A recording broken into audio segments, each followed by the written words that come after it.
You've been told your soil is the problem. It's too sandy, too clay heavy, too compacted, too acidic, too waterlogged, too rocky, too depleted. You've been told to amend it, test it, fix it, import topsoil, spend money on it, and until you do, you can't grow food. That's not true.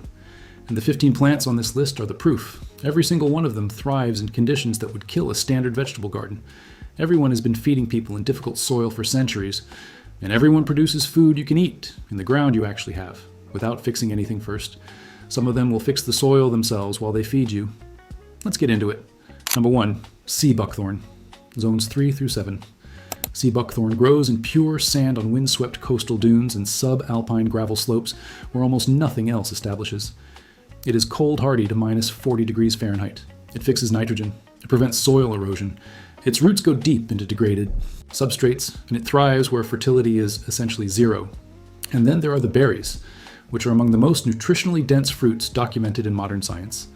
The vitamin C content of sea buckthorn berries has been measured at 200 times higher than apples and 80 times higher than tomatoes, according to research published in PMC. The berries contain all 4 omega fatty acids, 3, 6, 7, and 9, making it one of the only plant foods on Earth to do so. A 2021 clinical study found that regular consumption significantly decreased fasting blood sugar in people with impaired glucose regulation. Another study found it lowered blood pressure and LDL cholesterol in people with hypertension. Russian scientists fed it to cosmonauts as radiation protection. A shrub that grows in pure sand and produces medicine-grade nutrition is genuinely in a category of its own. Number 2, beach plum, Prunus maritima, zones 3 through 7. Beach plum is a native North American shrub that grows in pure coastal sand, tolerates salt spray, and produces prolific crops of small, dark purple plums with a rich, complex flavor. It grows in conditions that would kill a standard plum tree, literally in sand dunes, feet from the ocean, with salt spray hitting it all season. It has been growing wild along the Atlantic coast from Maine to Virginia for thousands of years and forms the basis of beach plum jam, a culinary tradition in coastal communities across the Northeast. The flavor of a ripe beach plum is extraordinary. Complex, rich, tart sweet, somewhere between a wild plum and a cherry, and it is one of the most underused native fruit crops in North America. Beach plums are exceptionally high in anthocyanins, the dark purple pigments responsible for the color of blueberries, elderberries, and purple grapes. Anthocyanins have documented antioxidant and anti-inflammatory activity, and research published in multiple nutrition journals associates high anthocyanin intake with reduced cognitive decline, improved memory function, and lower risk of neurodegenerative disease.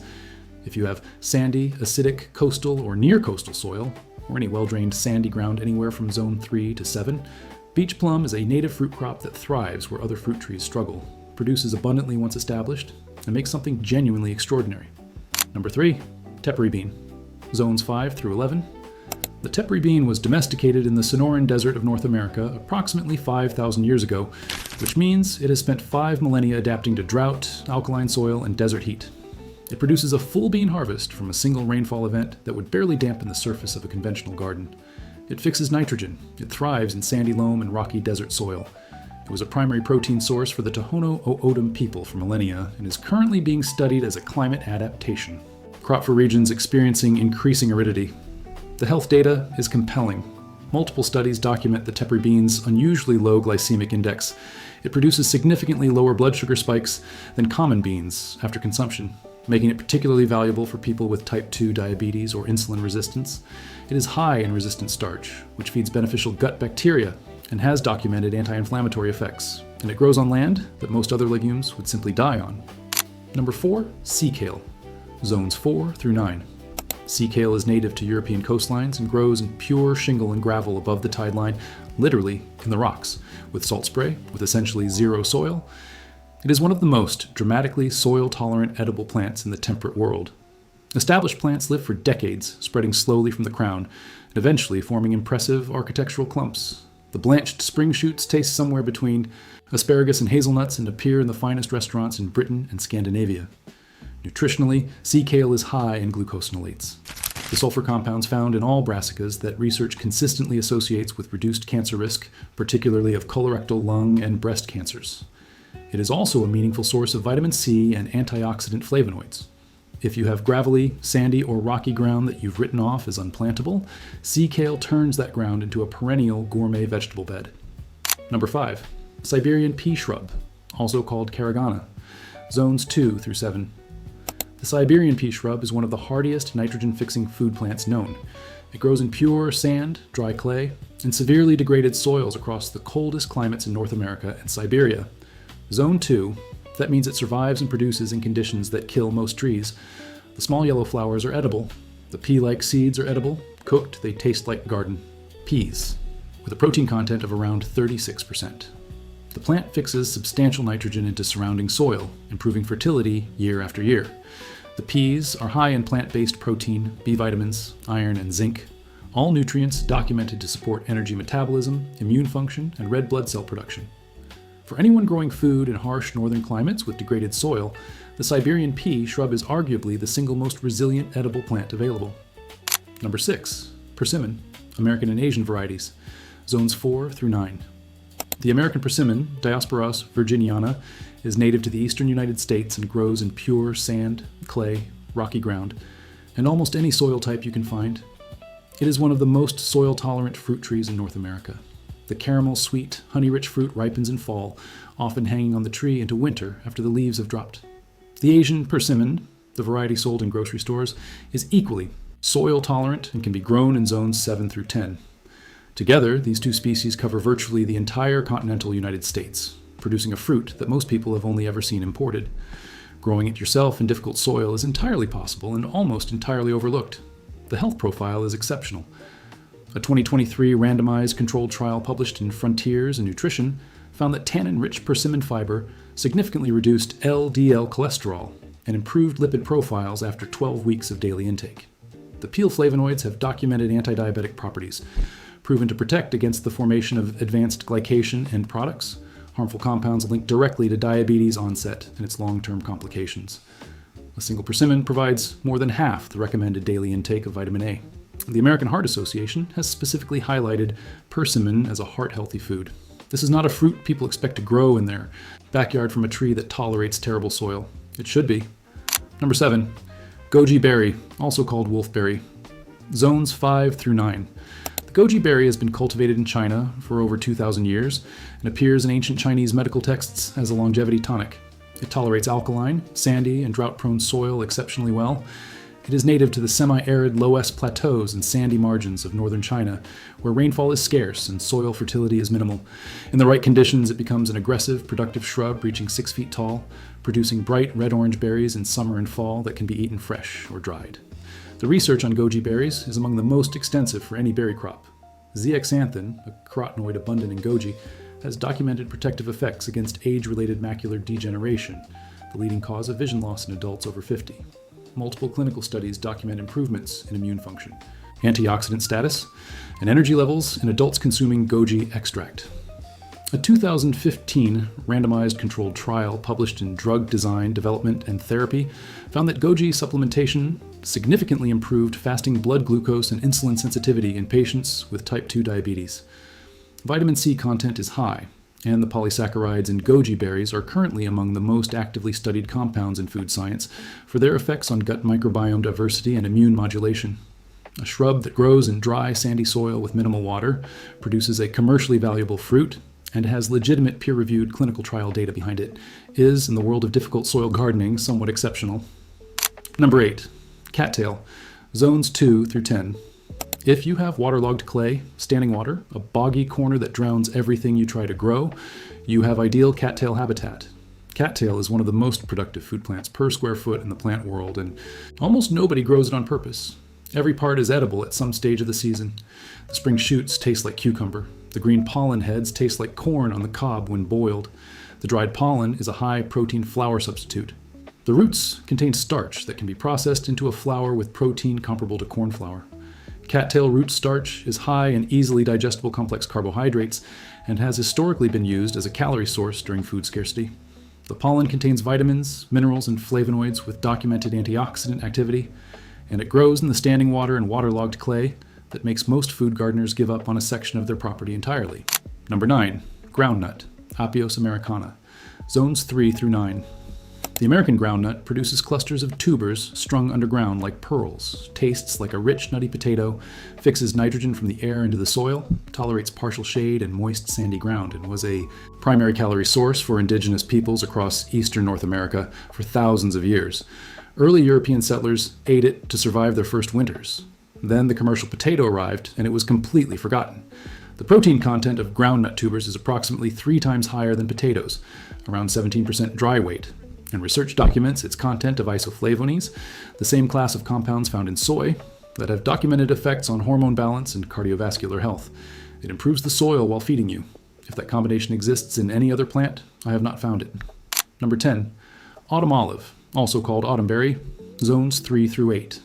Autumn olive is one of the most nutritionally extraordinary fruit shrubs on Earth, and one of the most misunderstood. The USDA Forest Service publishes guides on how to poison it with diesel fuel. Several states list it as a noxious weed, and it grows in pure sand, gravel, dry clay, and degraded roadsides with zero care, fixing nitrogen into the surrounding soil as it goes. You can find it growing wild for free across most of the eastern and central United States. It produces several gallons of berries per bush per season from a plant that nobody planted and nobody waters. Now here is the data. Autumn olive berries contain 17 times the lycopene of raw tomatoes, a number confirmed by research published in Hort Science. Lycopene is the compound associated with reduced risk of prostate, lung, and stomach cancers, and documented reduction in LDL cholesterol and cardiovascular disease risk. The seeds are one of the richest plant sources of omega-3 fatty acids outside of seafood. A 2019 study published in PMC found that autumn olive berry extract reduced fasting and postprandial blood glucose in diabetic mice by inhibiting alpha-glucosidase, the same enzyme targeted by the diabetes medication acarbose. Vitamin C, vitamin E, flavonoids, and anthocyanins round out a nutritional profile that researchers have described as that of a genuine superfruit. The berries taste tart-sweet, like a cross between a pomegranate and a cranberry, and make extraordinary jam, syrup, and sauce. The shrub fixes nitrogen, stabilizes sandy slopes and eroded land, produces fruit in abundance, and contains medicine-grade nutrition. It is considered a pest. Most people spray it with herbicide. The rest of us eat it. Number 11. Moringa. Zones 9 through 11 as a perennial, zones 7 and 8 as an annual. Moringa grows in degraded tropical soil, rocky ground, and sandy loam with minimal rainfall. It reaches harvest size in 60 days from seed and in frost-free climates produces leaves year-round from a permanent trunk.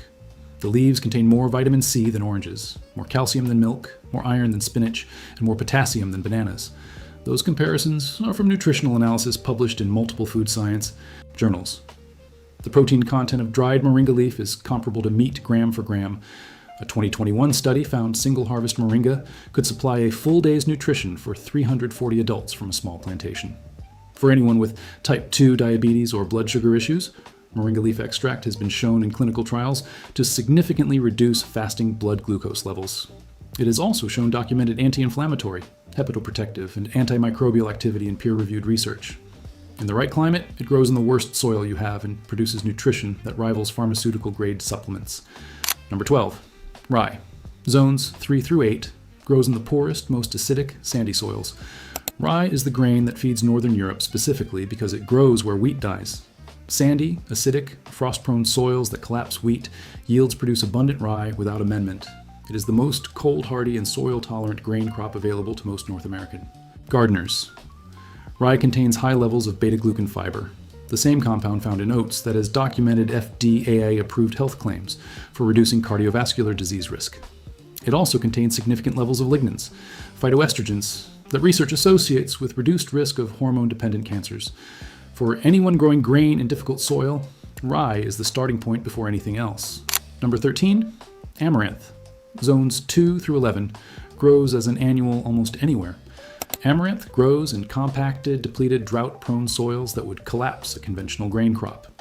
It tolerates heat, neglect, and soil with essentially no organic matter. It's classified as a weed in many parts of the world, which tells you everything about its resilience. What makes it extraordinary is the seed. Amaranth grain is a complete protein. It contains all 9 essential amino acids, including lysine, which is deficient in most grains. Protein content runs between 14 and 18% dry weight.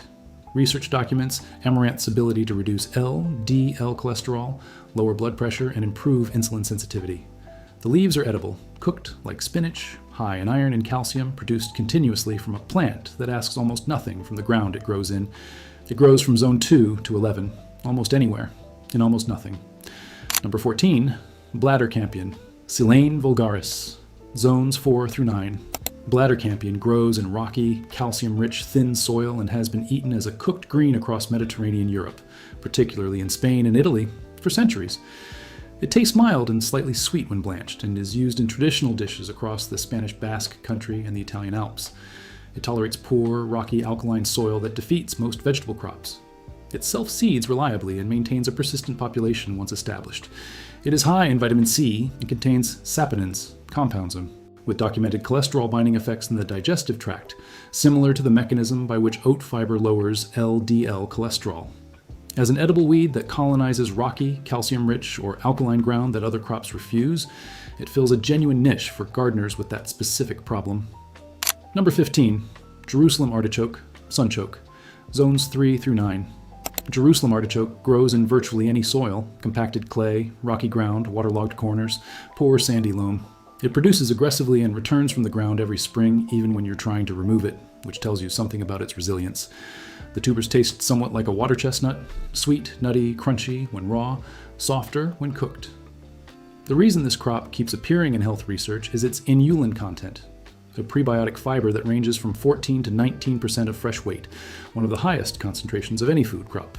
Inulin directly feeds bifidobacterium and lactobacillus populations in the gut, the same bacteria that probiotic supplements try to deliver, and research documents significant improvements in gut microbiome diversity, immune function, and blood sugar regulation with regular consumption.